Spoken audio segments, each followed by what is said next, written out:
उत्कर्ष पत्रिका मेरे साथ और मैं हूं अनुराग मिश्रा। आज भारतीय जनता पार्टी के लिए बड़ा महत्वपूर्ण दिन है। 6 अप्रैल 1980 भारतीय जनता पार्टी की स्थापना दिवस। पूरे देश में, कुशीनगर सहित पूरे देश में भारतीय जनता पार्टी के विभिन्न कार्यालयों में भारतीय जनता पार्टी की स्थापना दिवस के रूप में तमाम सारे कार्यक्रम आयोजित किए गए।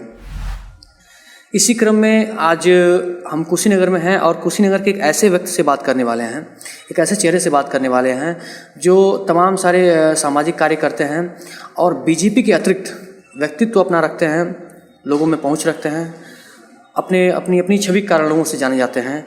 हम उनसे आज बात करेंगे। छात्र संघ की राजनीति से निकले हुए हैं।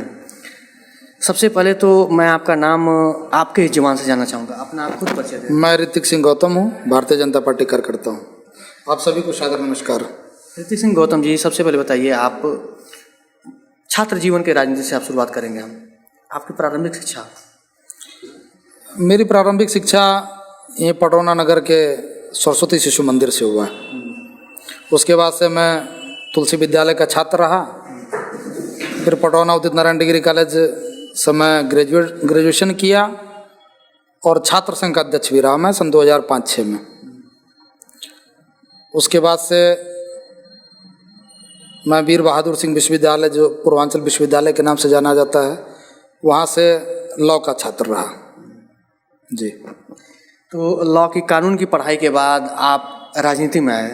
वैसे तो छात्र जीवन से ही आप राजनीति से जुड़े हुए हैं, लेकिन कानून की पढ़ाई के बाद आखिर वो कौन सा ऐसा ट्रिक था जो आपको राजनीति की ओर, मेन स्ट्रीम राजनीति की ओर मोड़ देता है? मेरा बचपन ही जो है एक राष्ट्रवाद विचारधारा के स्कूल सरस्वती शिशु मंदिर में गुजरा है, जो विद्यालय हमेशा जो है राष्ट्र निर्माण की परिकल्पना को सिखाती रही है। तो बचपन से ही मैं संघ के शाखाओं में जाया करता था और सन 2001-02 में मैं प्राथमिक शिक्षा वर्ग भी किया हूँ संघ का। तो मैं शुरू से ही जो है संघ विचारधारा होने के नाते सामाजिक कार्यों में लगा रहा। तो अब भारतीय जनता पार्टी को ही आपको ज्वाइन करना है या उसमें ही जाना था? क्योंकि तमाम सारी पार्टियां हैं और भी सारे दल हैं, उन दलों की भी अपनी विचारधारा होती है। सिर्फ भारतीय जनता पार्टी को आपने चुना, इसके पीछे कोई कारण?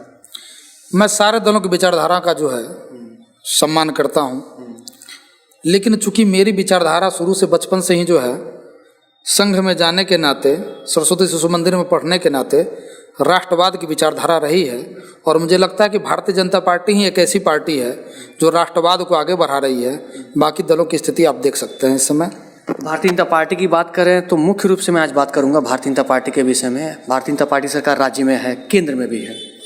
राज्य और केंद्र की स्थितियों को देखते हुए हम आपसे सवाल करना चाहेंगे कि जो वर्तमान चुनाव होने वाले हैं, पंचायती चुनाव, उनमें जो कवायद चली, तमाम सारे सीटों पे जो है पहले कुछ निर्धारण हुआ, फिर बाद में कुछ निर्धारण हुआ, कहीं ना कहीं ये सरकार के ऊपर एक प्रश्न चिन्ह उठाता है। इसको आप कैसे देखते हैं? नहीं, सरकार पे इस पे कोई प्रश्न चिन्ह नहीं है।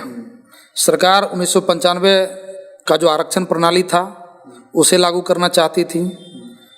कोर्ट ने 2015 को कहा है। जब 1995 का आरक्षण प्रणाली लागू हुआ था उस समय भी किसी प्रकार का धांधली नहीं हुआ था। 2015 का आरक्षण प्रणाली लागू हुआ, उसमें भी किसी भी प्रकार का धांधली नहीं हुआ है। तो ये पंचायती चुनाव मतलब आपकी पार्टी के लिए, आपकी जो पार्टी है उसके लिए कितना महत्व रखता है, कितना महत्वपूर्ण होगा ये?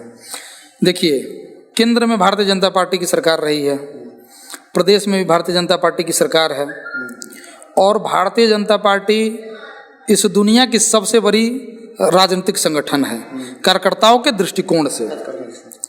तो भारतीय जनता पार्टी ने तय किया कि हमारे जो निचले स्तर के कार्यकर्ता हैं, निचले मतलब जो ग्रामीण स्तर तक है, उनको भी कहीं ना कहीं आगे आके प्रतिनिधित्व करना चाहिए।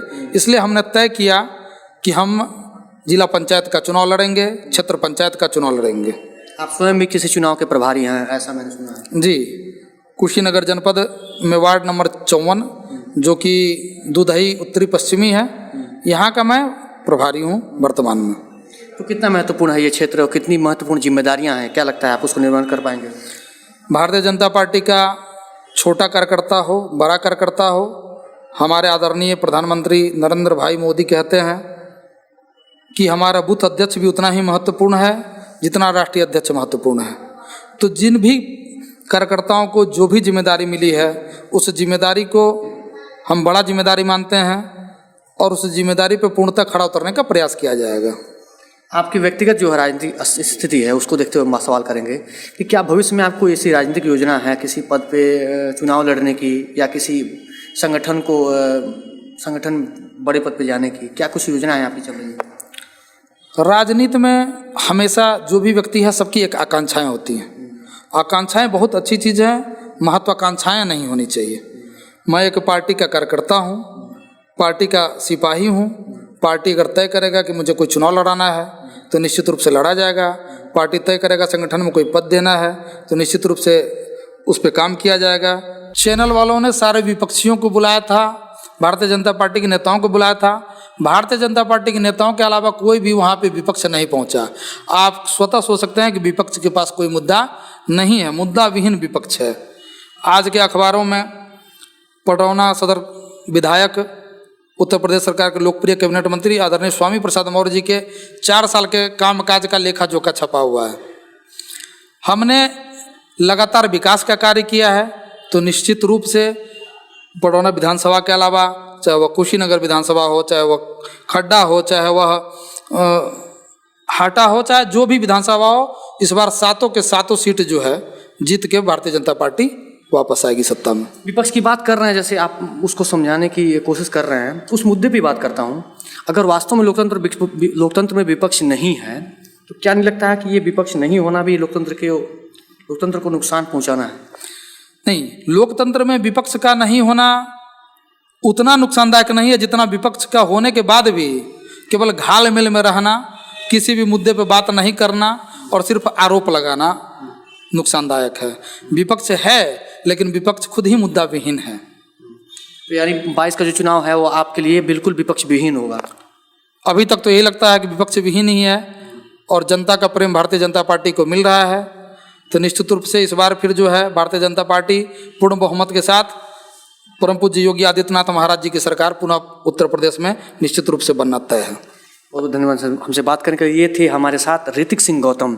इनका परिचय है, छात्र संघ की राजनीति से आए हुए हैं और भारतीय जनता पार्टी में कार्यकर्ता के रूप में उन्होंने अपने सवालों के माध्यम से हमको बताया कि भारतीय जनता पार्टी ही इस देश में एकमात्र ऐसी पार्टी है जो देश का विकास कर सकती है और विपक्ष कहीं नहीं है।